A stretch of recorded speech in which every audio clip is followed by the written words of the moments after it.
ఇది ఒక చాలా ఇంపార్టెంట్ వీడియో. క్లయింట్స్కి కాదు, ఫ్రెష్గా స్టార్ట్ అవుతున్న ఆర్కిటెక్ట్స్ ఇంకా డిజైనర్స్కి. కొటేషన్ని తగ్గించుకొని ప్రాజెక్ట్ కోసం రన్నింగ్ రేస్లో పడిపోవడం చాలామంది స్టార్ట్ చేశారు. బట్ బ్రో, ఇది ఒక మ్యారథాన్, ఒక 100 మీటర్ స్ప్రింట్ కాదు. తక్కువ బడ్జెట్లో పని అయిపోతుందంటే ఎవరు మాత్రం ఊకొట్టారు? అలా నీ కొటేషన్కి ఊకొట్టిన క్లయింట్కి, నీకు, అతి ముఖ్యంగా నీకు అప్పిచ్చిన ప్లైవుడ్ అండ్ హార్డ్వేర్ వెండర్కి పెద్ద దెబ్బే. జనరల్గా ఇలాంటి కండిషన్స్లో పాపం క్లయింట్కి అవ్వాల్సిన దానికన్నా చాలా ఎక్కువ బడ్జెట్ అవుతుంది. ఒక ప్రాజెక్ట్ హ్యాండిల్ చేయాలంటే ఆషామాషి వ్యవహారం కాదు. ప్రతి ప్రాజెక్టులో అనుకుని హిడెన్ సర్ప్రైజెస్ చాలా ఉంటాయి.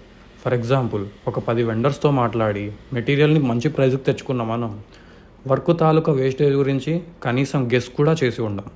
సరే, ఒక ప్రాజెక్ట్లో లాస్ వచ్చింది అంటే పర్లేదు, కానీ ఆ ఒక్కటి అన్ని ప్రాజెక్ట్స్ అయిపోకూడదు. ఒక క్లయింట్ సాటిస్ఫై అవ్వలేదు అంటే కూడా పర్లేదు, కానీ ఆ ఒక్క క్లయింట్ అందరూ కాకూడదు.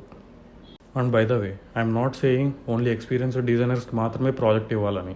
ఎందుకంటే టీమ్ భాష్యం కూడా 0 నుండి స్టార్ట్ అయిందే. సో ఎక్స్పీరియన్స్ లేకపోయినా పర్లేదు, కానీ క్యాల్కులేషన్ మాత్రం అస్సలు తప్పకూడదు.